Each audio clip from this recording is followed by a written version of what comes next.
Thank you, Doug, for that reminder. Welcome in, everyone. We're just going to get settled and take a couple minutes, but feel free to chat amongst yourself. Sarah, I like your new background. Me? Sure beats the shoes. Oh, We were able to move everything back into their correct places today. So the flood damage has been controlled. Oh, good. Yeah. Sule, hello. Hello. How are you? Haven't seen you in a while. Yes, it's been a while. Years. Katie, Sally, Sarah, Chrissy. Hi, John. Fun. It's great. Hey, Sule. It's been a long time. Good to see you. Nice to see you. My speaker. Looks like I don't need to introduce Sule. Everybody knows Sule. No, only two people said hi.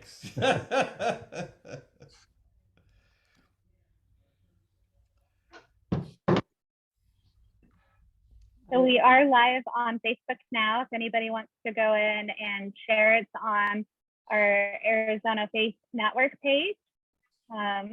And we'll try to get in there and tag you, Doug, in it for Arizona Interfaith Power and Light. Give it just a few more minutes for folks to join us, and then we will get started. But we will have folks here in Zoom, and we'll also have people watching via Facebook.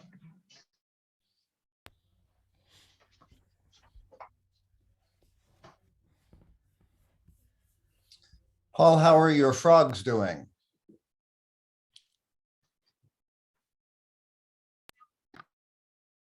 Looks like you're on mute. I said they're probably drowning right now. It's raining so hard out there. It's even hail.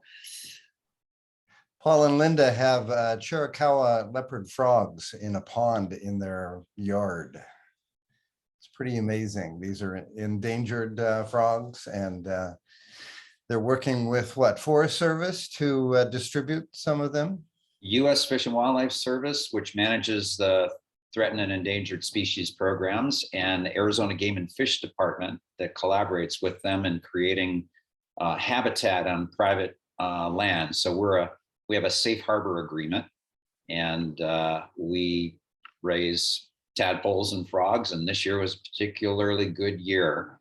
We had about 35 frogs for quite a long time. I think we're down to about 12. They dispersed during the monsoon season, but we still have a couple of hundred tadpoles that will overwinter. And yeah, actually I have a photograph of the pond and a couple frogs with the Arizona Game and Fish Department woman who was here collecting frogs earlier to disperse to some other habitat. So I'll show that at the end of my talk. That's great. When are you coming back out to visit, Doug? I'll take this as an invitation. Do so. We got the cabin is finished now, so you and Amy can stay in the cabin. Oh, good, good. Well, we're going to go ahead and get started to respect everyone's time, and also know that folks will be joining us as we go throughout the evening. We want to say welcome to everybody on Zoom, and welcome to everybody that's watching via Facebook or Twitter or Instagram or any of our other channels that is with us virtually today. We're really glad you're here. Because I have not had the honor of meeting you, my name is Reverend Katie Sexton Wood, and I serve as Executive Director of the Arizona Faith Network. Very, very excited to be here for our second class in the series of Sacred Waters. We're gonna go ahead and invite you to introduce yourself in the chat if you want to share your name, your pronouns, where you are, and also we invite you to do a land recognition tonight. If you see the website there, if you don't know the ancestral land you are on right now, you can go to that website and type in your zip code. Thank you, Gretchen, for finding that. And it will tell you the historical land you are on and whose land you are on. So please take a moment, introduce yourself in the chat. We have a phenomenal lineup tonight, and we're going to have some really good conversation here on Facebook or any of our other social media. Please drop us a comment and let us know if you're here watching with us tonight, or even if you're watching this a little bit later. And with that, I'm going to turn the mic over to the wonderful Reverend Doug Bland of Arizona Interfaith Power and Light. Thank you, Reverend Katie. I'm Doug Bland from AZIPL, Arizona Interfaith Power and Light, and we are a spiritual response to the climate crisis. And it's a pleasure being with all of you and our partners at Arizona Faith Network and Billy Fidland with Thunder. Remind me of the name, Katie or Billy. It's Whisper and Thunder, Doug. Whisper and Thunder. Thunder. And Sarah, maybe you can say a little bit about that. I think you've served with Billy. Yes, Whisper and Thunder is an organization that's been in existence for about a dozen years now, mostly focusing on Indigenous issues. We do a wonderful online blog, newsletter, whatever you want to call it, with all kinds of stories, all kinds of articles related to Indigenous issues all over the state, and in fact, all over the nation. The new issue, as a matter of fact, was just posted recently. So go ahead and take a look at it. Good. Thank you, Sarah. Never do anything on your own when you can collaborate with other people is the message that we want to give, both as individuals and as organizations, especially faith and environmental organizations. Everything is connected with everything else. It's my pleasure to introduce Sule Greg Wilson. When I was a pastor at Community Christian Church in Tempe,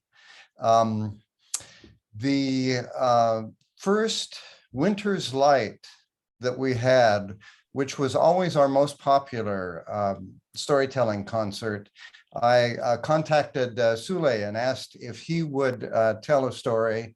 And of course, we got much more than a story. We got dance and song and story and myth. And he's a Renaissance man. And ever since that first time when we invited him to tell, we invited him to come back every opportunity we had. So thank you, Sule. Great to have you here and look forward to hearing your story. Thank you so much, Doug, and thank you, everyone. It's great to see these faces lit up by this artificial light. But we're on a blessed evening of rain here in this valley, and I'm glad that it's all around. And I just had a root canal today, so I'm all numb over here. So this is very exciting. I was in the chair for about an hour and a half. So look at this. It's like, bleh. But anyway, let me go on with the story. I'm not going to jump up, and I'm in a limited space here and it's a limited screen, so I'm not going to jump up around and jump up and dance and do much. I'll just share a little story which touched me as a very young child, because I found it in one of my mother's books of fairy tales from when she was a child. And this turns out this book is full of tales from southwestern England, from Devon and Cornwall. So just imagine, if you can, if anybody's been to that cold, wet Celtic peninsula down there in the southwest of England, this farmhouse not far from the River Tamar, which is the border between Devon and Cornwall. And a farmhouse, there was two young ladies, this Bet and Molly, and they're just servant girls in the house. And they lived upstairs, above the family in the loft. And they were sprightly young ladies, and they really loved to have a good time and be part of the community. And so they'd go out to dances and everything, every social event they could, because they were young ladies. So young people love to do this. Old people do too. But people are always amazed. How did these young ladies, who are only, just working in a farm hands, farm maids, how do they manage to always have money to have a nice little ribbon or a little brooch or some fancy fa la la or a new scarf or something. How do they manage to do it? Well, the community never knew, because, you know, some secrets, when they come to you, they have to remain secrets for their power to stay. I'm sure you all have had situations in your life where secrets have come, and if they get out, the power goes away. These young ladies kept that power, but we're lucky, because we know. So I'm going to share that with you tonight. Well, as I said, these young ladies, they loved their social times. And the secret that they had was that they had a responsibility to the land that they were on, even beyond just working it for the farmer. Because what they did every night before going to bed, they'd go out to the well, pump up a bucket of fresh, clean water, and place it by the fireplace. Because every night, the spirits of the land, the pixies, would come and use that water. And every morning, there'd be a nice silver penny waiting for them. So that was their secret. Well, one night, these young ladies went out and they had a great time. And they got back very, very late, almost into the morning. So they crawled up. It was a nice cold evening, so they got under their quilts as soon as could be and dug their heads under the pillows to get warm. But suddenly, Bet could hear tap, tap, tap, tap, tap, tap, tap at the kick plate of the door. Tap, tap, tap, tap, tap, tap, tap at the kick plate of the door. These tiny, tiny voices saying, "Water's locked! Water's locked! Water's locked!" Because the pixies had come to get their water and the water wasn't there. And Bet said, "Oh my goodness! Molly, we got to get the water." And Molly was deeply entrenched in her covers, was not going to get up for anything. But Bet heard them. So she braved the cold, got out of bed, put on her slippers, put on her stockings, her slippers, her house coat, her hat, went to the door, crossed herself, and opened the door. She saw nothing, but she could hear the scurrying of the pixies in the far corners of the dark hallway up for the upstairs. And so she went slowly, stepping down the steps, and she could hear the pixies saying, "Oh, it's Bet for us, it's Bet for us, it's Bet for us." She could also hear them complaining and saying what they're going to do to that lazy Molly that did not get up. "Let's poke her eye out." "No, much too severe." "Let's make her deaf." No. But what they decided, as Bet was walking down the stairs, they said, "Aye, we know what we'll do. This young lady that likes to follow us so much she couldn't get out of bed for us, she'll go lame in one leg for 7 years. And at the end of that 7 years, she will take the herb that only grows here on the moor, Bustigusticeratus. And when she does, she'll be healed." Well, Bet went outside into the cold, pumped that water, placed it by the fire, and scampered back up to bed. And all the time saying, "Bustigusticeratus, Bustigusticeratus." Even tried to wake up Molly. "Molly, 2 heads are better than 1. You need to remember this so we can find this herb for you. But the young lady was gone and did not wake up. Well, come morning, true as rain, Molly was lame, and the words, that 7 syllables, were gone out of her brain, out of Bet's brain. Well, times were tough for that young lady because she couldn't walk so much. But Bet had a pretty good life. Soon after that, she met a young man. They moved over to the other side of town, on the other side of Tavistock, closer to the River Tamar. And Molly had to work in that farm for all those years. And it was hard. She couldn't go out. She couldn't party anymore. Rough. But then, after many, many years of hardship, she's limping along, and she sees a strange mushroom. And she leans down into it, and suddenly from out of nowhere jumps this little person, and he looks her in the face, and he says, you might want to guess, he says, "Bustigusticeratus!" Bam, bam, bam, hits her in the leg 3 times, And she's so frightened, she jumps and she runs away back to the farmhouse. And then by the time she gets to the farmhouse, she says, wait a minute. I'm no longer lame. Because her 7 years was up. And she learned that lesson. But let me tell you about the young lady Bet. She moved to the other side of town, got herself a nice young beau, and you know, one thing leads to another.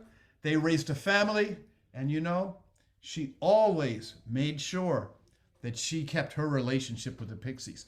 And her farm, her little truck farm out in front of her house was the best. She had tulips that were the talk of the land. They never got broken by hail, never got washed out by floods. But she always had a beautiful thing. And she stayed there when she, even in her old age, living with her granddaughter. Most beautiful garden that the Pixies blessed every day. And when she died, an old man, grumpy old man, took over the place. He said, I don't need this. I want my own parsley and parsnips. Tore out the garden. But you know what? It never grew. Because you never took the time to listen for the Pixies, to honor the land, the spirit of the land he was on. But Bet, her grave was always beautiful and verdant with flowers. Thank you, Sule. Thank you so much. I really appreciate that. I love that story. First one in the book, and I read it. You know, you got to know where you're at and be in relationship with where you are. You must.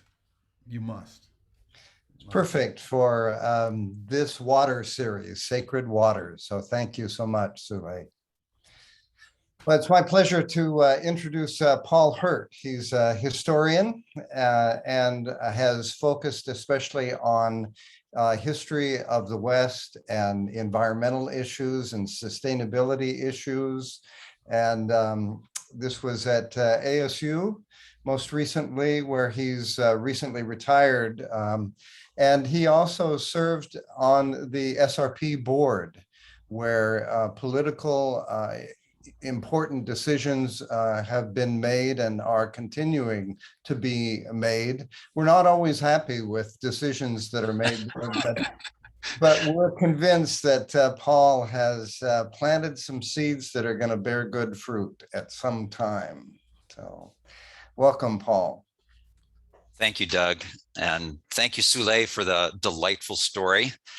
For those of you who don't like looking at headphones, I don't like them either, but it's raining so hard and hailing outside that I wanted to reduce the ambient noise. And oops, did you hear the thunder? No. Okay, Sule said he did. So hopefully it'll be quiet enough for you all to hear me without too much trouble. Well, clearly you need a better relationship with the Pixies. Only if you think that hard rain is a problem, which I don't. Here in Arizona, every drop of rain is a blessing. And so I'm thrilled. In fact, I'd be running around outside shouting right now if I wasn't in front of my computer. Well, let me say a little bit about the strategy that we're using with our time with Paul. We have been enamored with Marshall Gantt's approach to advocacy stories. And he focuses on the story of me, the story of us, and the story of now. So the story of me is what interests and passions and life experiences have brought you, shaped you to have the priorities that you do. The story of us is who are the kindred spirits that you work with, that you associate with, that you partner with. And the story of now is why is now such a critical time to be moving forward and acting and advocacy for these priorities and passions.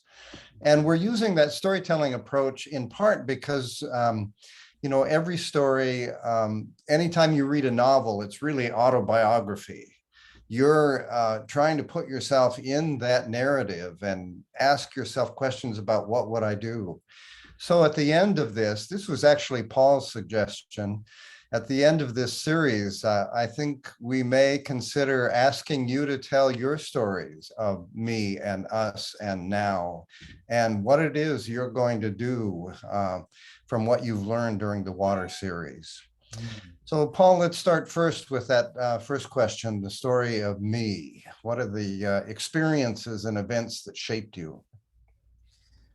Sure. I actually had a lot of fun doing this. I'm glad that we decided that I would not give my standard academic PowerPoint presentation on water and sustainability in Arizona. And starting out with the story of me, I thought, I sat down and I said, okay, how and why has water been central in my life? And I was surprised at how many amazing memories came back to me about the role of water in my early life and my middle years and now my retirement years. And so I'm just going to touch on a few of those that meant something to me. I was born in Detroit, Michigan, but my family moved down to Florida in 1964. We were part of that Rust Belt to Sun Belt migration that happened in the 50s and 60s. And when I got to Florida, we lived in Fort Lauderdale, so the beach was always close by. So water was a central part of my life and my experience growing up in South Florida. And that's where my love affair with water really began. And my first memories come from, I was a Boy Scout. Our church, our Presbyterian church, was a sponsor of a big Boy Scout troop. And it was a well-heeled church. And we went on a big camping trip every single month except for December. So 11 times a year, I was out in nature. And a lot of that was on the water. And for those of you who know Boy Scouts or Girl Scouts, you're supposed to learn things and earn merit badges. And I looked up all the different merit badges that were available that had anything to do with water. I had to actually do some research on this yesterday. I think more than half of all the merit badges I earned were water related. I got a swimming merit badge, a life-saving merit badge, a water skiing merit badge, a canoeing merit badge, a rowing merit badge. Every water related merit badge that was available, I went after it. And I think that was probably a good indicator of what I really cared about. And I haven't thought about that in probably 50 years. So thanks for the opportunity to remember that, Doug. Also in 1968, I started surfing. I bought myself a little twin fin surfboard and taught myself to surf. I was never very good at it, but I was out in the water every chance I got, after school, on weekends, during summer vacations, and spent a lot of time in the water, worried about sharks, but waiting for waves. It was very interesting. About that same time, my family bought property up in the Blue Ridge Mountains in Western North Carolina. We bought an old farm and started going up there every summer. And I would spend the whole summer up there with my mother and my two brothers while my dad continued to work. And I really got to know that mountain. We had 100 acres and a beautiful mountainside on a north-facing bowl that had 7 different springs. And I can just remember telling everybody about this property. I talk about how beautiful it was up there because there are no mountains in Florida, so that was a big deal to be in the mountains. But what really impressed me is that we had water flowing out of the ground, just bubbling up out of the ground in 7 different places on that mountain. I went to every one of those springs and checked it out week after week. I would drink the water out of it. And I would tell people about that. Also, I remember I hated taking showers in the bathtub in the cabin. And after a long, hot, sweaty day up on the mountain, walking around, collecting herbs and exploring, I'd come back, I'd grab a bucket and I'd grab a bar of soap and I'd go out to the creek that flowed past our house. And I would dip this bucket in this ice cold freezing water and pour it over my head and scream at the top of my lungs. And then I'd soap up and then I'd dump that water over my head again 2 or 3 times until the soap was gone. And my family thought I was nuts. but I just loved bathing outdoors. And I took that with me to all of my camping trips later in life. Whenever Linda and I would be anywhere near water, if it was a creek in the Colorado Rockies or a lake on the Mogollon Rim country or the ocean, I was always in the water. Well, in 1975, I decided to leave Florida, and being a surfer and a hippie, I was headed for, guess where? California, of course. And never made it there. I made it as far as Tucson, Arizona. I was hitchhiking with a friend who was headed to Tucson, and made it to Tucson, didn't know anybody in California, had no money, and decided, well, I'll get a job, earn some money before I go on to California. Anybody who lives in Tucson, my first job there was at Caruso's restaurant on 4th Avenue. And first day out looking for a job, I got a job at Caruso. So then I went and found an apartment. And within about a month, I had been out to the Tucson mountains on the west side of Tucson 2 or 3 times with friends and guitars and a couple of cases of beer, spending the night on the full moon, howling at the moon and singing and drinking. And that was it. I fell in love with the desert and never wanted to leave. Well, the desert reinforced for me my love of water, because water in a desert is so precious, and I was always looking for it. I gave away my surfboard, but I never stopped looking for water and seeking out water. My wife and I, every time we went out exploring, we'd go into the mountains and we'd find some rugged 4-wheel drive road going up some canyon in the Coronado National Forest. And we'd drive as far as we could, park the car, and then walk up the canyon. And those of you who know about hiking from the valleys to the mountains, as you get up out of the valley and into these canyons, what used to be dry and parched suddenly becomes vegetated, and you hike up another mile or two and you see little pools of water and trickling streams. Get up a little bit farther and the water is running, and you can even find pools that you can dip in. So pretty much my explorations of Arizona's public lands were pilgrimages to canyons, always hoping to find water, always looking for secret pools where I could drink and dip and cool off. Now, about that time, I started reading about the desert, trying to learn about the place where I live. And there was a wonderful book by Chuck Bowden called Killing the Hidden Waters, which was about Native peoples. This was Chuck Bowden's first book. For those of you probably think of him as a creative writer. This was a little bit more academic, but it was about the Tohono O'odham tribe and how they farmed in a desert without perennial water sources. And he also talked about the overdrafting of the groundwater table, and that's where the title comes from, Killing the Hidden Waters. Hidden waters are underground waters. In any case, I started reading more and more, and I came across a really amazing statistic. I'm sure some of you have heard this. In the desert Southwest, more people die of drowning than die of thirst. There's a great writer named Craig Childs who wrote a book a decade or two ago called The Secret Knowledge of Water. And one of the subtitles of that book, if you look it up in Amazon, that's Craig Childs, The Secret Knowledge of Water. He says there are 2 easy ways to die in the desert: thirst and drowning. And it's actually true. For those of you who have lived in the desert for a long time, you're so used to not seeing water in our washes and many of our canyons. But during the monsoon season, you get a honking storm and a lot of water can come down really fast and people get washed away. People drive over washes in their cars and get swept away. So it turns out that actually more people die of drowning in the desert than die from lack of water, from thirst. I think that's a wonderful irony. Well, as I got more and more involved in environmental matters in Tucson, I started advocating for wild and scenic river designations, and I was part of an organization called the Arizona Wilderness Coalition in the early 80s that got a wilderness bill through Congress. And Mo Udall was a sponsor of the bill, and he wanted to designate at least one river in Arizona as wild and scenic.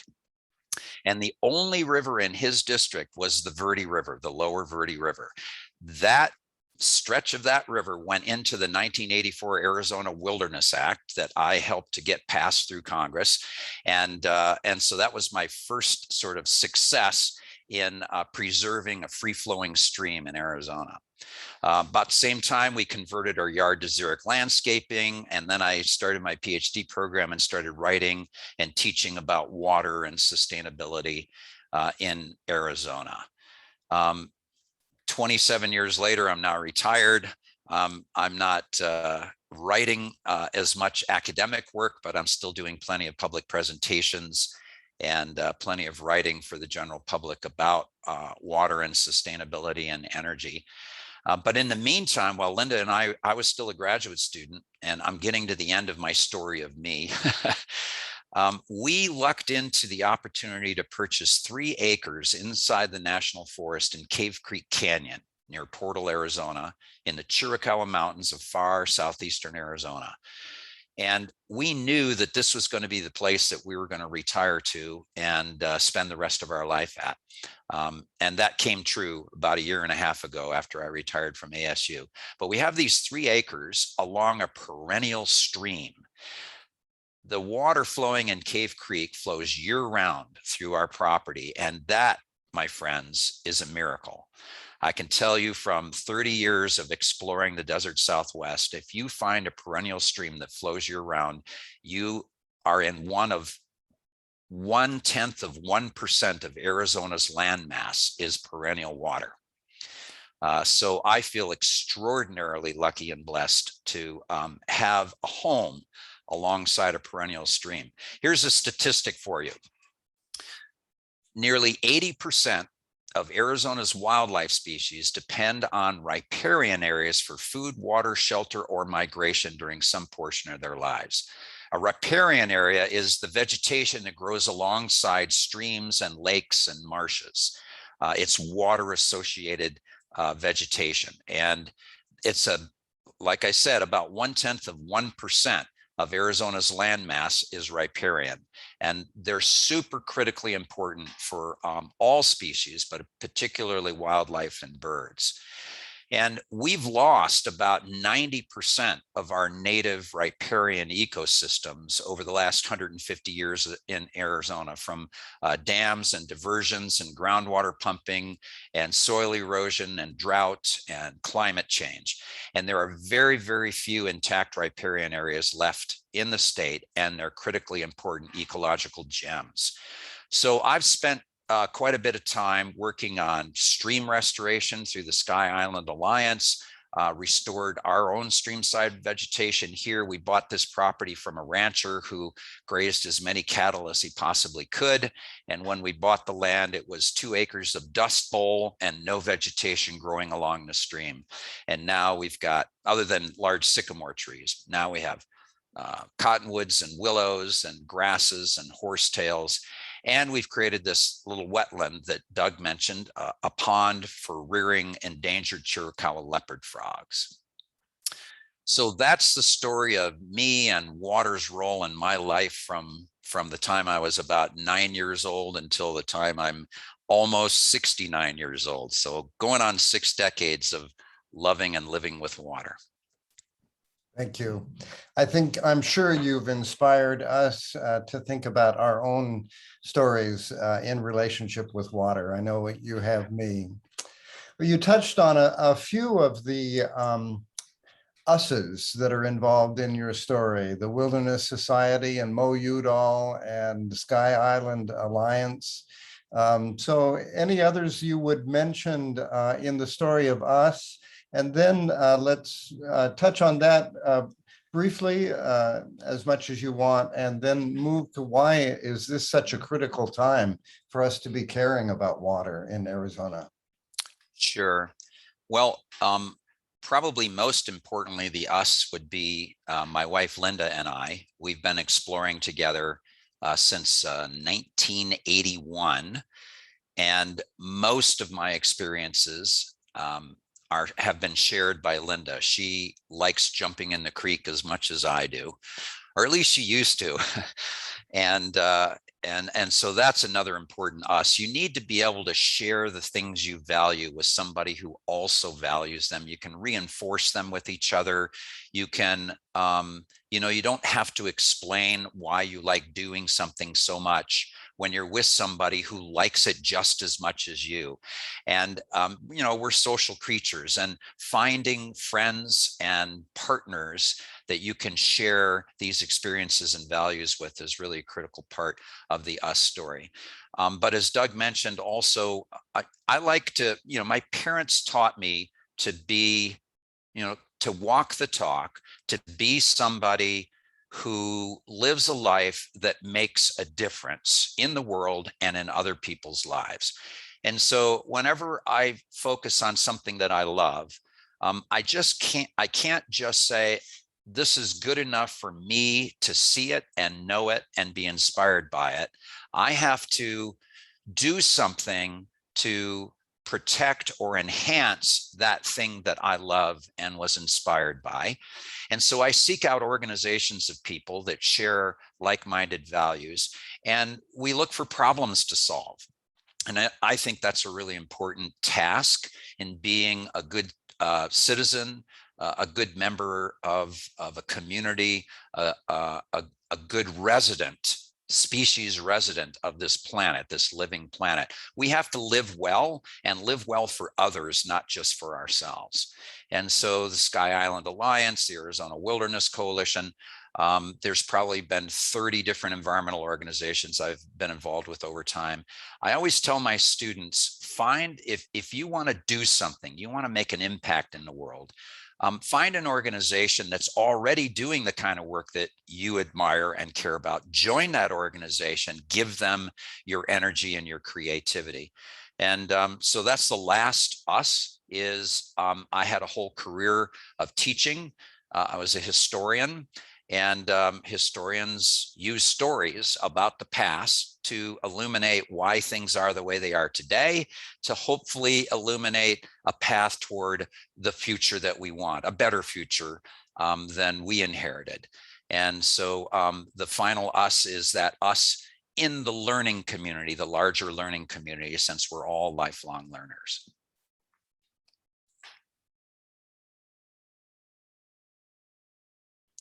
You're muted, Doug.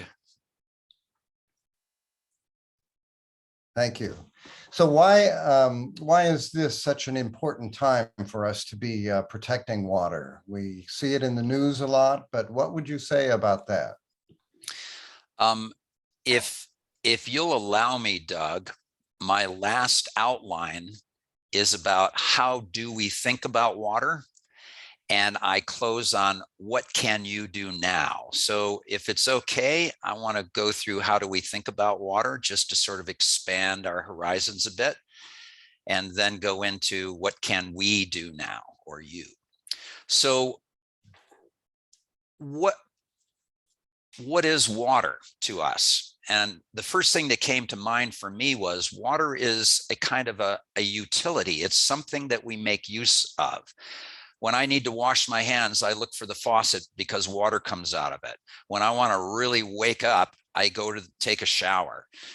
When I'm thirsty, I look for water. Those are utilitarian functions that water serves. And that's probably the most common way that we think about water, is as a utilitarian asset, a utilitarian commodity.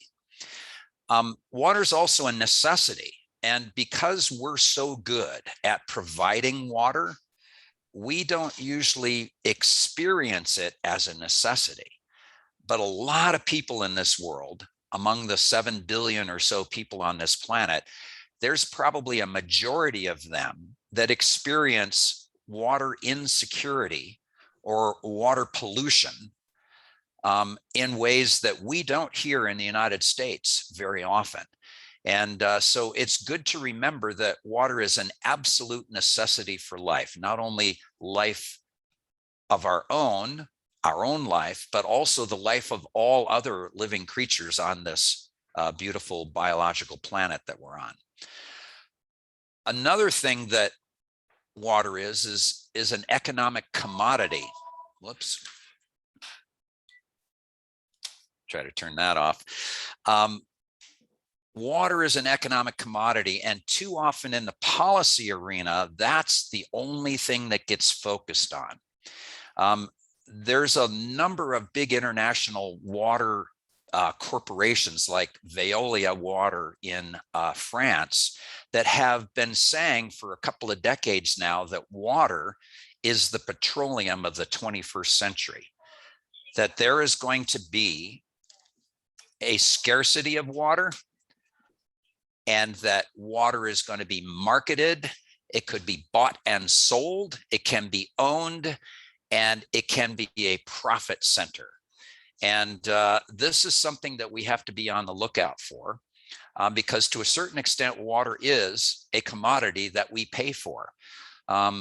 But because it's also a necessity, sometimes people can't pay for water, and we have to think about water as a necessity, and its allocation needs to be framed in questions of fairness and justice and equity at the same time. And we don't talk about fairness, justice, and equity when we're only thinking about something as an economic commodity. Then it's just traded in the marketplace between willing buyers and sellers, but we can't fall into the trap of thinking about water in that narrow a light.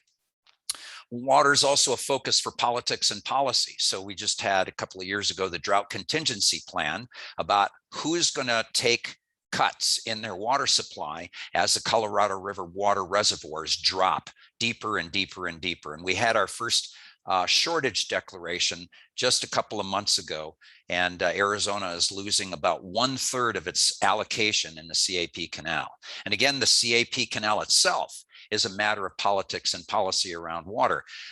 There was a 1980 Arizona Groundwater Management Act that's attempting to try to solve groundwater overdraft problems. So there's a lot of politics and policy surrounding water.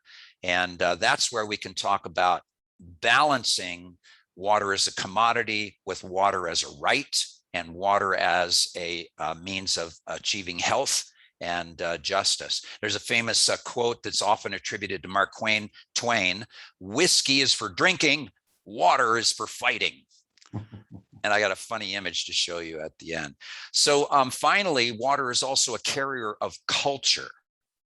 And this is often forgotten. Water is a critically important part of cultural forms. And I always think of one of my favorite novels that was also turned into a brilliant film is the Milagro Beanfield War. Good, I see a number of you people are nodding your heads. The Milagro Beanfield War, either the novel or the film, is a really nice way to understand the tension between water as a component of culture and water as a commodity. That is the great story about how the two of those can come into conflict and what happens when that does. Another example of water as a carrier of culture is going to be your speaker in this series next month, Nicole Horseherder, who is the founder and director of a Navajo NGO called Nizhóní. That name in Dene language means sacred water speaks, and you'll be hearing quite a bit more about water as a component of culture from Nicole. So how else to think about water? Well, we don't often think about this. I think we should. We are water, mostly. Human body is 60% water. The brain, where all my words are coming from, where all my experiences and sensations are centered, where your comprehension of my presentation is, that brain is 73% water. Earth is a blue planet. We are a water planet.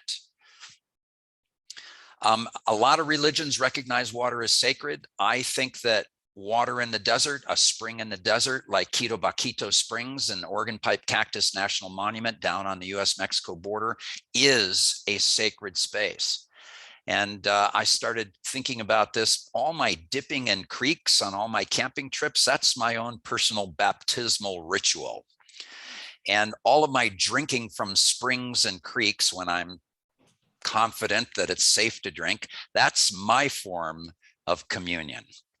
So what can we do now? What can you do now? Number one, be mindful about your water use. Originally, when I wrote this down, I said, adjust your water use. And I thought, adjust? What the hell does that mean? And that's so dry and formal. I thought, well, what do I mean by adjust your water use?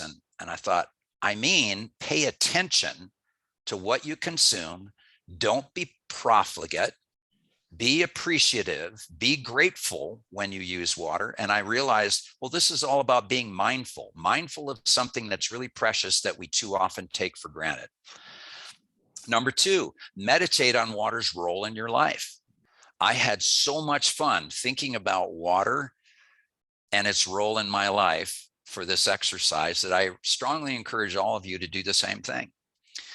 Number three, become informed, because if you want to be an advocate, there's no better way to be an effective advocate than to be an informed advocate. So learn about water's ecological role on our planet. Learn about the role that water plays in the ecosystems around your home and the places that you like to visit. And then advocate. Advocate not just for access to water, not just for the affordability of water, those are important, but those are the economic angles. Advocate for sustainability.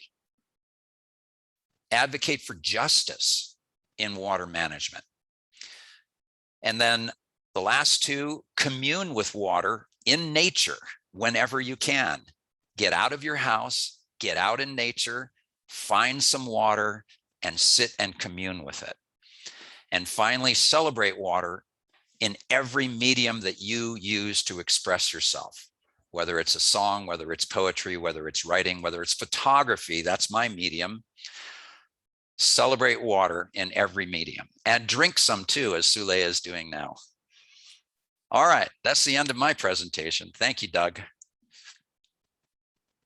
You're muted, Doug. I see that. Thank you. That was great. We didn't see your pictures. Do you want me to share the screen real quick? Yeah, let's do that quickly, and then we'll move to questions. Let's see. I clicked share screen, but I am not seeing.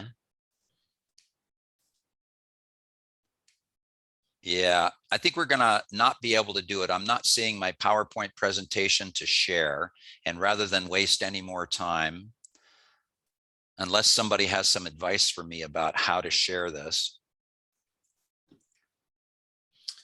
Paul, if you want to email it to me, I can pull it up while we're fielding questions. Okay. I'll put my email in the chat. All righty. The good thing about storytelling is you created pictures in our minds and our imagination. That's a better way to do it. Sarah, let me turn it to you for Q&A time.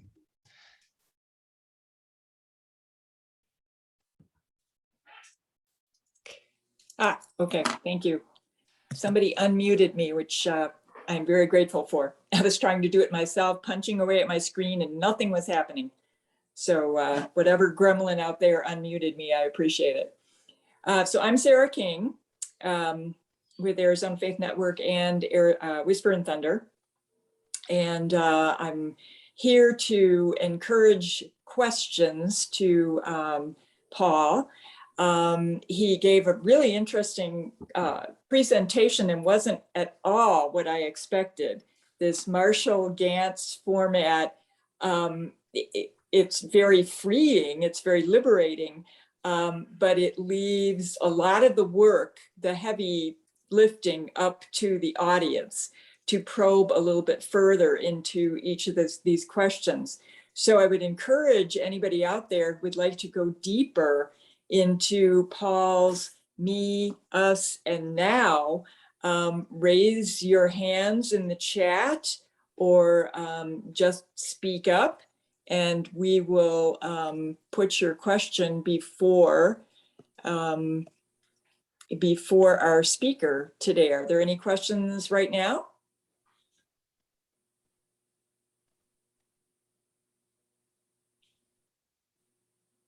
Okay, well, let me, I'm just going to get the ball rolling here. Paul, one of the things that you talked about was advocacy. I think of the 6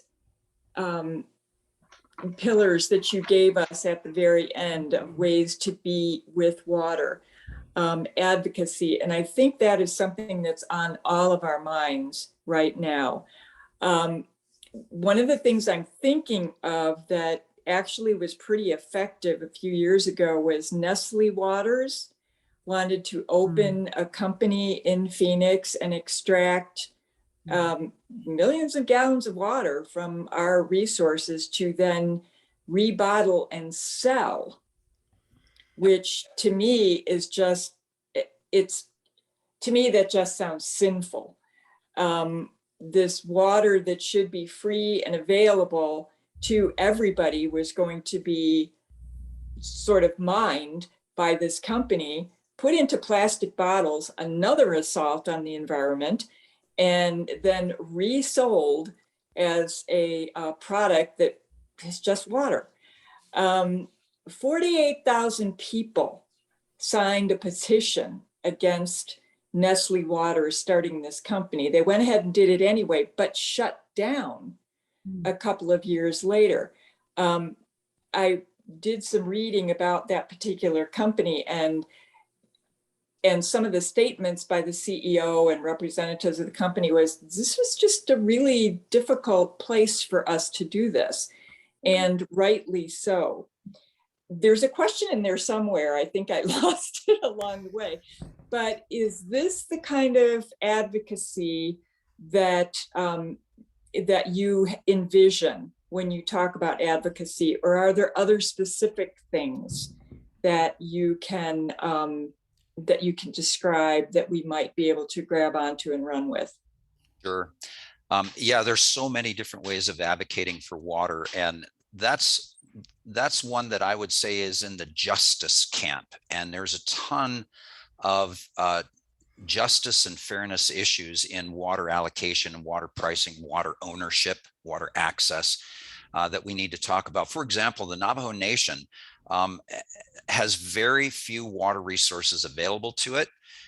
And it's very expensive. I know people up on the Navajo Nation that travel 30 miles in their pickup truck with giant containers to fill up at these central stations that the tribe has set up, where they'll drill a well and they'll bring electricity, and then people can come and fill up tanks and bring them back to their house.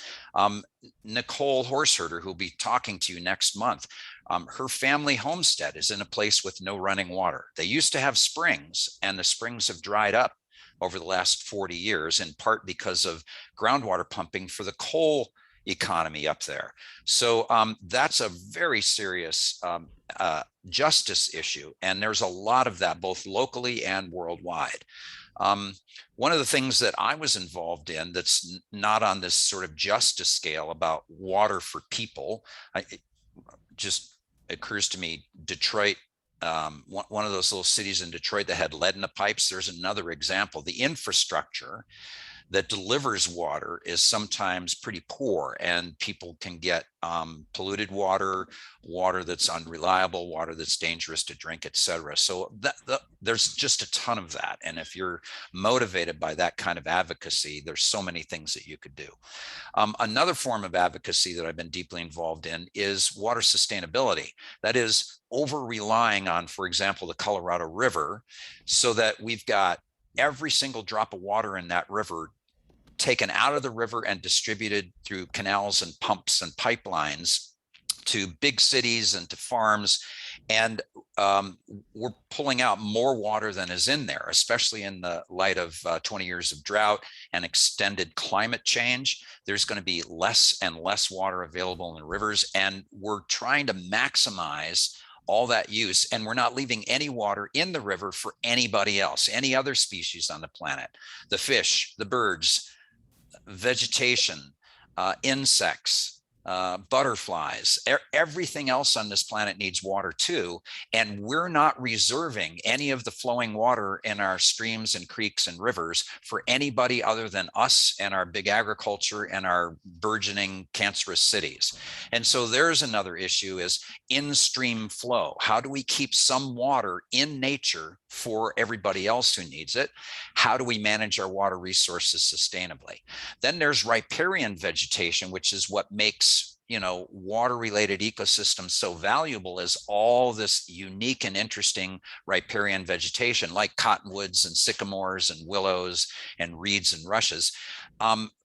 We can have water in a creek, but if there's no vegetation there because it's been damaged from flooding, or the trees have all been cut down for fuel wood or firewood or in floods, there's lots of work to be done in restoring our native riparian areas. I've done a lot of work along those lines too, and that's rewarding work. You get out in nature, you plant native trees and shrubs, and you stabilize banks, and you try to bring back that healthy, resilient, productive ecosystem. So there's at least 3 examples of ways that you can get involved in advocacy around water issues.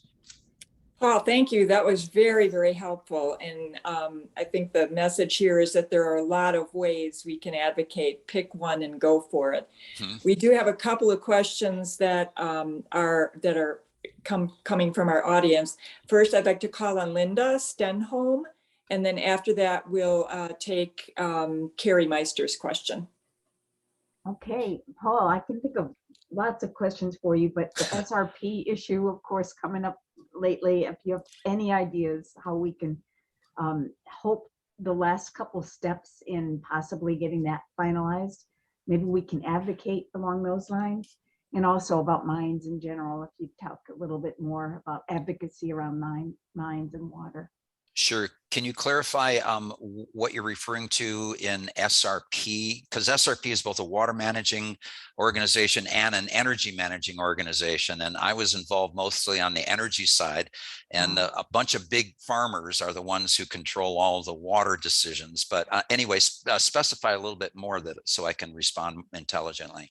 Well, I'm thinking the natural gas facilities that they're doing for peak energy. Right. That's going to be a water loss as well, isn't it? I'm not sure. Yes, it is. That's a really good point, Linda. So I'm really excited about renewable energy for 100 different reasons, but one of them is that traditional forms of energy generation, that is thermal energy generation, nuclear, natural gas, coal, it's a really primitive, it's a 19th century technology. You take a machine and you burn fuel, you boil water, put it under pressure, and then run it through, and it spins a turbine and creates electricity. It is so inefficient and so 19th century tech, and it takes a lot of water. It takes water to make our energy in Arizona, and it takes energy to pump our water in Arizona. The majority of the water that comes out of your tap is not gravity fed to you. Some of it is, that's Salt and Verde River, but most of the water coming from the Central Arizona Project Canal and all the groundwater, which is 40% of all water use in Arizona is groundwater, that all has to be pumped up. That all takes electricity. So the system we've created to bring us water is very energy intensive.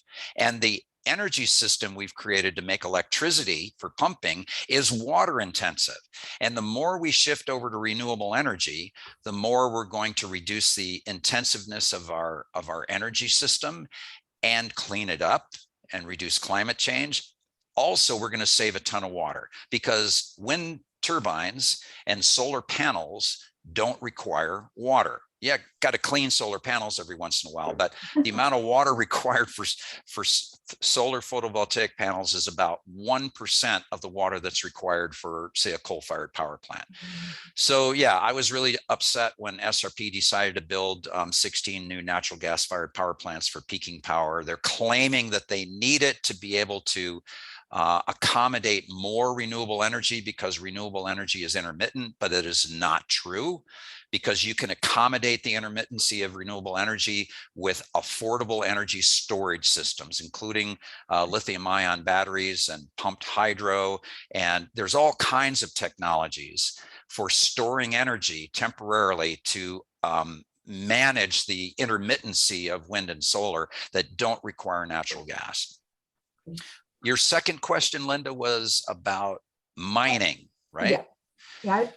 So mines are some of the largest consumers of water in Arizona and one of the largest single polluters of water in Arizona.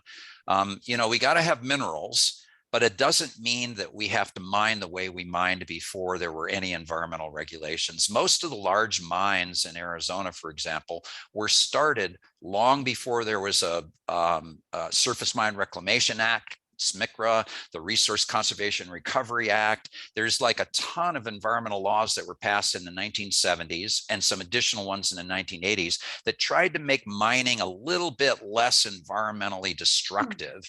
And those laws are pretty good. They still cause a lot of problems. They still consume a lot of water, but we can reuse and recycle water, and some mines are doing that. We can contain wastes from our mines, and some mines are doing that. It's just a matter, here's another opportunity for advocacy. We don't have to close down every mine in order to live more responsibly on this planet. We're not going to do that. So can we simply mine better, more responsibly? Well, obviously we can. The problem is corporations that are working on the margins of profitability, they don't want to spend a dime more than they have to. And you know, the capitalist system is such that, you know, your obligation is to return revenue to shareholders.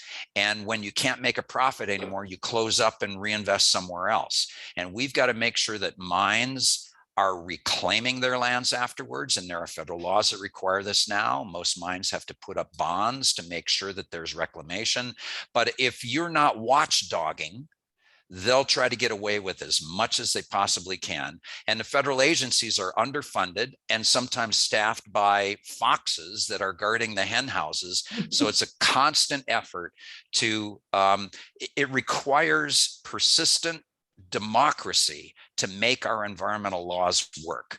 They will not work if the grassroots isn't in there making our environmental laws work. So there's another place for advocacy. Thank you for that question. We have one more. Let's go to Carrie, and then we need to make time for our small group discussion. So Carrie, could you go ahead with your question, please? Sure. Paul, I don't know if you remember. I'm going to do a little storytelling. I don't know if you remember me, but we worked together on wilderness in the 80s and 90s. And I wrote my question as if for basically people who haven't been intimately involved in water issues. And so my question is, most of the discussion, public and official, about the Colorado River and Arizona's other rivers focuses on human needs and wants, which you've already talked about. Water for the environment and biodiversity gets lost. How can we inject water for the environment into the public and official process and get it recognized in decision-making with input by a better educated public? Very good question, Carrie. Nice to see you again. I do remember we worked together on the Arizona Wilderness Coalition and also through the Sierra Club, I think, didn't we? Yes, we did. And yeah. More recently, I've gotten your name because I signed up to academia, and they keep sending quotes to your paper, citations to your papers, which I'm reading now. That's very strange. I'm kind of glad to hear that, actually. Yeah, yeah. So, all right. So one little phrase to remember and to fight for is something called in-stream flow. So in water law in the American West, there is no requirement to leave any water in a stream. In fact, it's almost required to perfect a water right in the American West, you have to remove the water from a stream and put it to beneficial use. And then once you do that, you can claim ownership of that water. Now, this is totally different in the eastern part of the United States. There's a completely different water rights regime. It's called riparian water rights. And you have the right to utilize water that flows through your property, but you don't have the right to take the water out of the stream and not put it back in. You can divert it temporarily, but it has to go back into the stream and continue flowing past your property to the next property owner who also has a riparian right and can utilize that water, but can't degrade it so much that the next riparian owner can't use it. So it's more of a communal water rights system back east, where you can use water that passes by your land, but not degrade it to the point where the next landowner can't use it. In the American West, that didn't work. In the arid West, water didn't flow all the time. And they just came up with an entirely different rights regime based on mining law, by the way, that said the first person to get to a body of water and divert it and put it to beneficial use can claim ownership of the amount of water that they diverted. So if you're not diverting it, you can't stake a quantitative claim to water. And if you're not putting it to beneficial use, which meant in the 19th century agriculture, you can't stake an ownership claim to it. So in the West, you have to divert water and use it in order to perfect and hold your water rights claim. That means that there's no water left in the creek. And so there's been a fight for about 30 years now by organizations like the Nature Conservancy, for example, and the Audubon Society, to try to get the federal government to claim an in-stream flow right for water that flows through public lands. Downstream users can own that water and take it. But one of our efforts to try to keep water in the environment and in our streams for other species besides us is to try to maintain some in-stream flow. And one way of doing that is for the federal government to claim an in-stream flow water right on public lands. Once you're off public lands and it's private lands, then you've got to use another strategy. The next strategy, and organizations like the Nature Conservancy are using this, is to buy somebody else's water right, water diversion right, and stop diverting it, leave it in the stream. Now, the problem with that's at risk because Western water law, the doctrine of prior appropriation, says if you fail to divert and utilize your water and put it to beneficial use for 10 years in a row, another water user can go to court, have your water right eliminated, and take that water for themselves.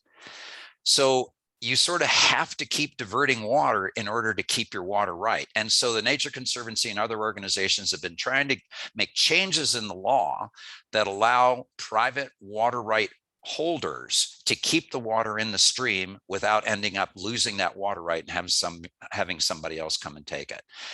So yeah, we need legal reforms and we need advocacy both at the federal policy level and at the state. So water law is actually managed by the states. All water in the West is owned by the states, and the states are the ones that document and acknowledge water rights. When you file for a water right, you file it with the state. And the state is the one where everything, is held, and they make the decisions on allocating water. And so both federal and state action is required, as well as the cooperation of private landowners. And then the last thing I'll say is that this is all surface water rights I'm talking about. Groundwater is a completely different story. It's controlled by different water rights, and never the twain shall meet in a court of law. Like, you can have a groundwater right, but no surface water right. But if you pump too much groundwater, it reduces the surface flow, and water law in the West doesn't acknowledge the connection between groundwater and surface water. So there's another area that we're having to fight to try to clarify. And this is happening on the San Pedro River right now, and the Verde River right now. People who are pumping groundwater in the river valleys are actually reducing the flow of the river. And but how to prove that in a court of law is difficult. And so if you want a job, go to law school and study water law. If I could just say one thing, there are people that are trying to work on this issue, and this is a shameless plug on my part, but there's a group called the Sustainable Water Network, and it's a very loosely organized group. It's not a 501c3 or a corporation. And I'm going to put my name in the chat and my email address. And if you want more information and want to work on this, please get in touch with me. And I hope I haven't violated too much the rules of this Zoom. Thank you, Carrie. We really appreciate that information. I noticed you put something in the chat too, to contact you for more information about that. One thing we have learned in the couple of sessions that we've had so far is just how complex and how complicated water law is in this state. So thank you for adding another level of complication, Paul, or pointing it out. I understand that your slides are now available to look at. And so we'd like to let you go ahead and talk about the slides, and then we'll move into small groups for just a bit.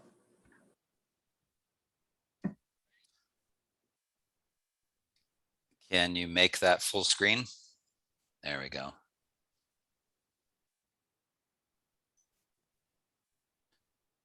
All right. You see full screen now? Yeah. So there's my home. That's where Linda and I live. And we got a 2-acre meadow, and the stream is on the left where those big tall green trees are over the house. That's where the stream is. Those are Arizona sycamore trees. And that's where I'm spending the rest of my life. It's a pretty delightful place. Next slide. On the back side of the house, this is where we created our wetland. This, the water comes from our spring. We have water rights to a spring, surface water rights that were claimed back in the 1880s before the Forest Service even existed. And this is the overflow from our spring. When our water tank is full, the overflow goes down to this little pond that we created with a grant from the U.S. Fish and Wildlife Service and help from Sky Island Alliance. And we raise endangered Chiricahua leopard frogs in that little pond. And it's a very productive little habitat, as you can tell. Next picture has couple of pictures of frogs. U.S. Fish and Wildlife Service lady was here a couple of months ago, and they did a little bit of trapping and relocated a couple of frogs and did some genetic testing. And that's our Arizona Game and Fish Department personnel, and she's holding 2 of our Chiricahua leopard frogs. Aren't they cute?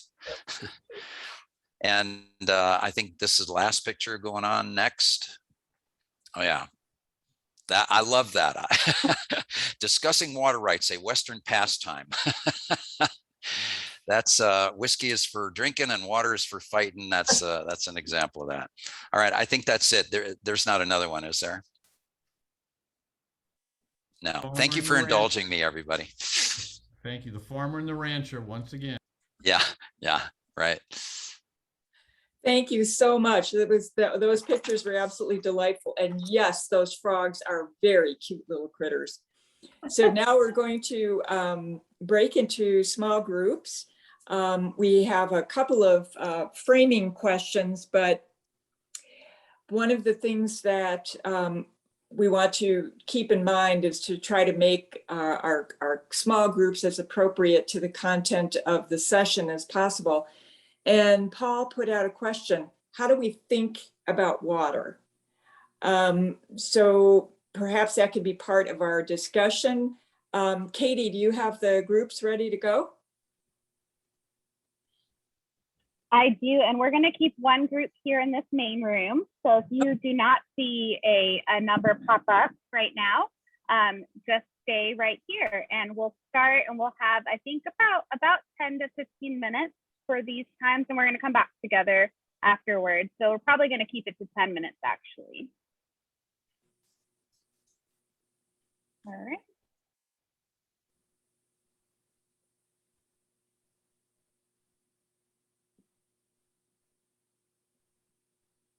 Okay, so we're doing this as a large group then. Oh, great. Is that my understanding? Okay, okay. Largish. Yeah. A large-ish group, okay. Yeah. So question in front of us is, how do we think about water? Specifically, what is water to you? How do you think about it? And is there anybody who would like to just take off with that question? Who wants to be first at bat?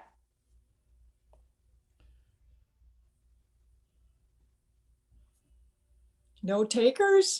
No hands raised? Let's see. I'm not sure we can all speak in 10 minutes. We should leave it for those who are most passionate about having something to say. I think it's been incredible so far. Well, John, with that, I talk all the time. So does our staff. Do you have anything you want to share? We don't get to hear from you as much. Okay, thanks, Katie. I do. I mean, my brain's kind of exploding from all the great things that Paul had to say and the great story from Sule. How do we think about water? I want to tie that back to something.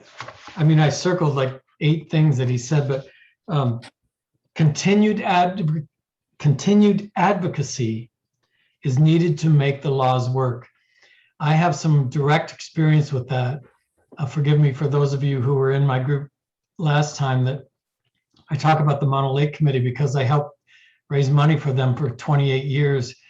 And it's hard to let go of that. They're in California near Yosemite.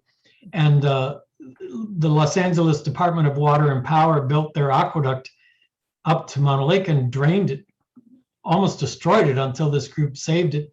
And then laws were passed to help protect the lake. But do you think the LA Department of Water and Power was going to follow those? Paul knows, he's shaking his head. The committee had to be out by the turnstiles where the diversions were being taken to make sure that the Department of Water and Power followed the law. Right. And many times they didn't. So that really jumped out at me, Paul, as one of the most important things. All the work you do to get a law passed, that's not the end. Right. Mm-hmm. Mm-hmm. Yeah. Well, I'd like to offer up a little tidbit about my own background. I was born and raised in Illinois, in the Chain O Lakes area.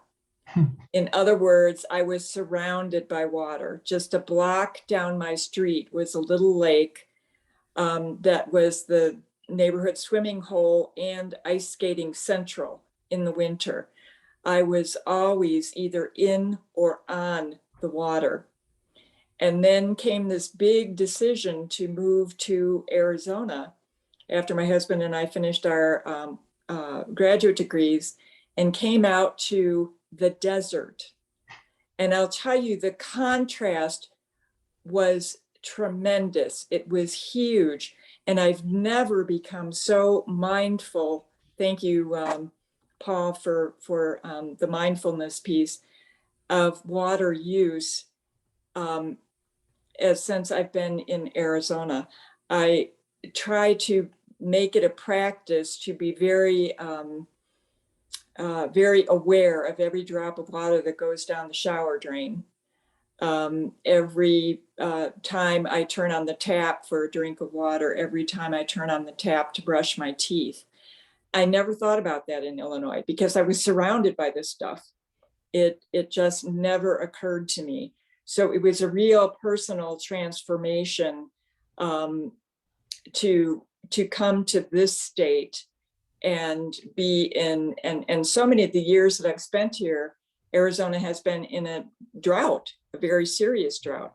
So that has impressed even more upon me the necessity of water, our need to be mindful of it, all the things that Paul said.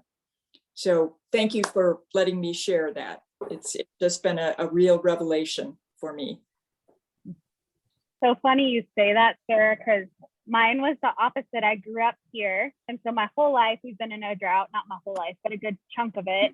And I moved to Kansas City, and I always carry a water bottle with me everywhere I go. And eventually my congregants started asking, why do you have water with you all the time? And I was like, well, because, and then I thought about it. I was like, oh, well, because in Arizona, if you don't drink water, you die, right? And so, but it was everywhere there. We're right by the river. It was just funny correlation. In relation to water, when I grew up back east, and I was in Rock Creek Park and all this other stuff, and swimming near neighborhood swimming pool as much as possible. But my first job out here in Arizona was working at the Pueblo Grande Museum, which is the archaeological site where that's where they ceremonially managed the water resources from that site. You know, what the allocations of water were. And I thought of opening up this program with something, and I do it in many programs, is playing the Comp Trumpet. Because when I have one here, because when I was working in Pueblo Grande, they were redoing the parking lot, and they dug 4 feet down to put in a lamppost, and they came up with a Comp Trumpet. Oh, wow. Yeah. Oh my goodness. But as you know, with membres and other traditions, the mouthpiece had been broken in half. Because, you know, when the person who energized that thing passes, you break their things so that their energy does not come back to the things. Oh. Yeah, and so water was very, very big in my awareness before coming here, and then my first relationship with this desert place was deep with water also. That's wonderful. That is fascinating. Because they used You the Comp truly Trumpet are to a call for renaissance- the ceremonies to run the water. Use a water instrument to call for the change of the manipulation of water. Yeah. Great stories. Linda, where do you come from? I'm from Chicago originally, so I can Oh, relate, really? Sarah. Okay. Lake But Michigan. urban, very Yeah. urban. Lakeshore Drive, yeah. Okay, I completely understand it. Just got back from a great vacation, as a matter of fact, in Michigan. For the first time, I got to see Sleeping Bear Dunes.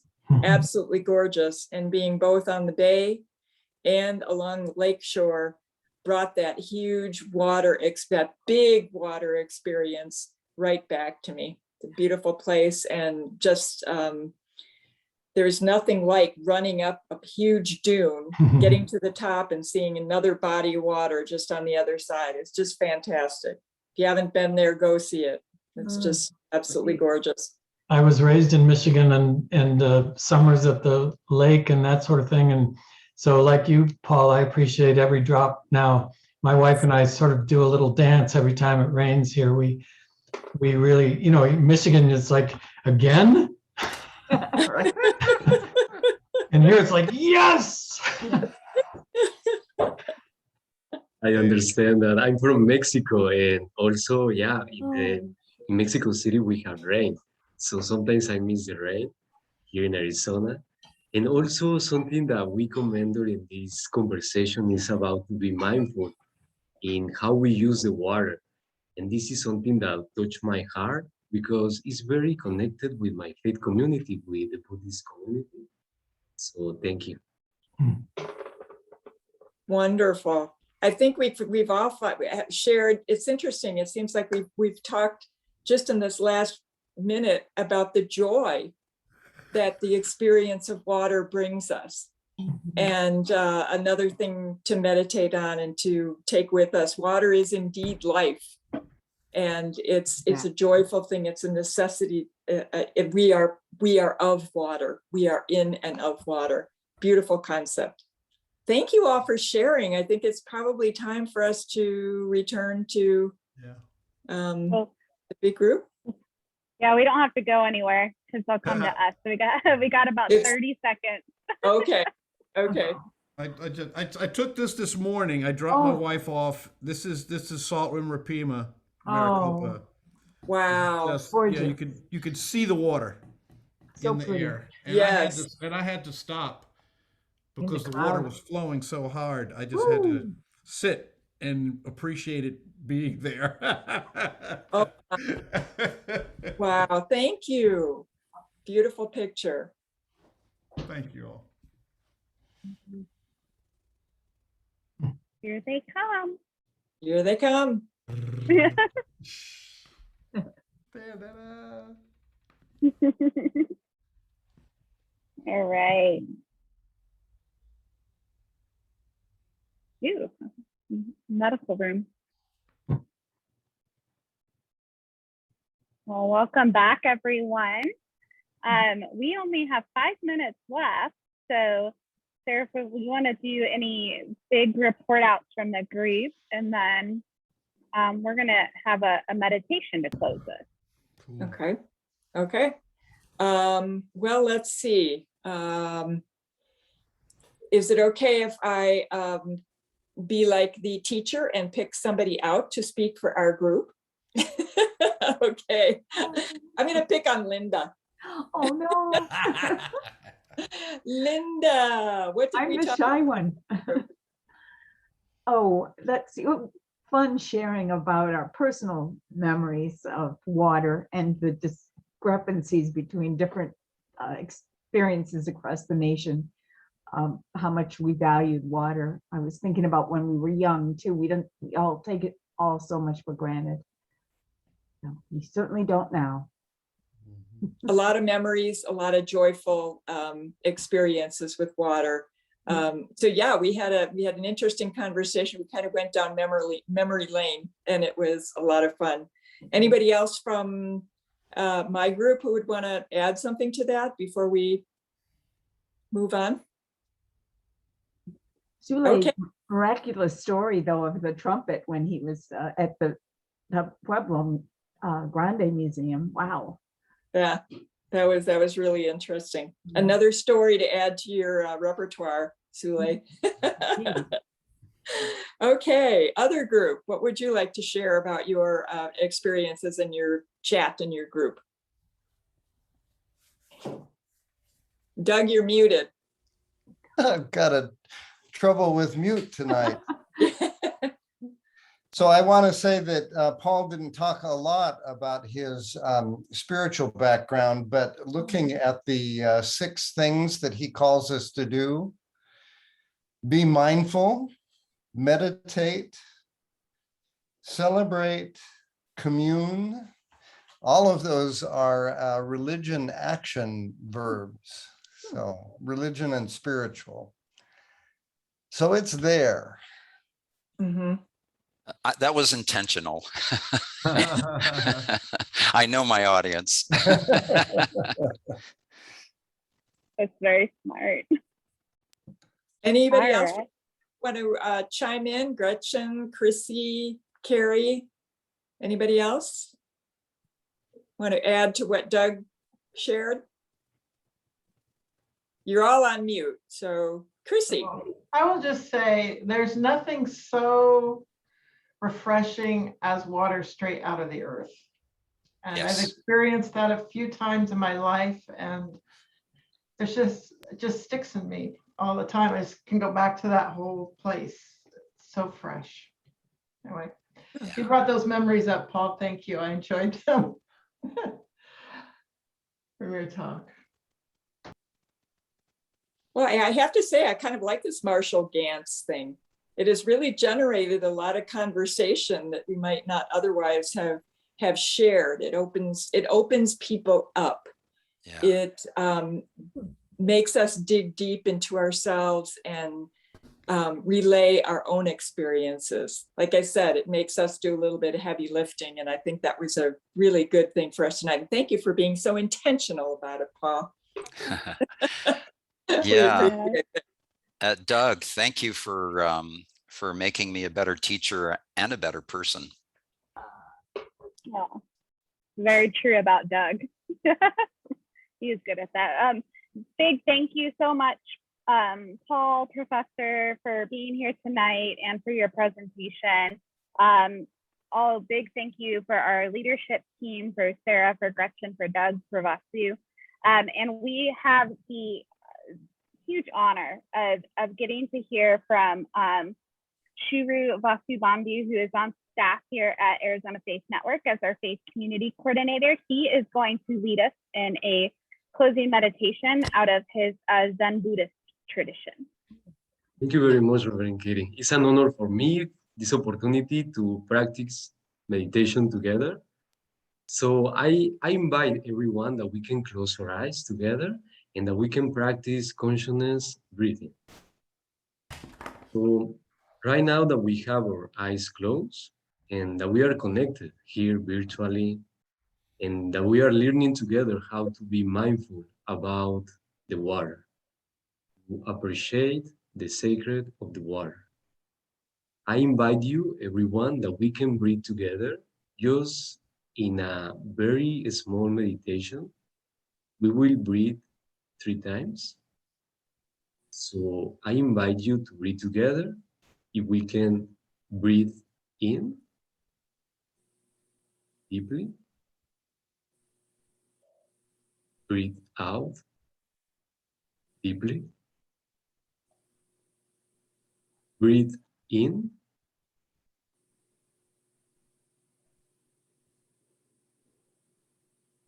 breathe out,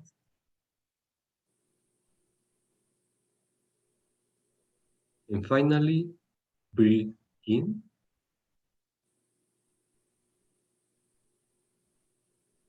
and breathe out. And slowly we can open our eyes and just appreciate that we are together and that we are learning together. Thank you very much. Thank you, Vasu. Thank you, everyone, for being here tonight. Carry with you this mindfulness that we are water. Until next time, you will get reminders from us, and we will send the link out for the recording tonight as well. Have a blessed evening. Thank you, Sule. Thank you, Paul. Thank you, Vasu.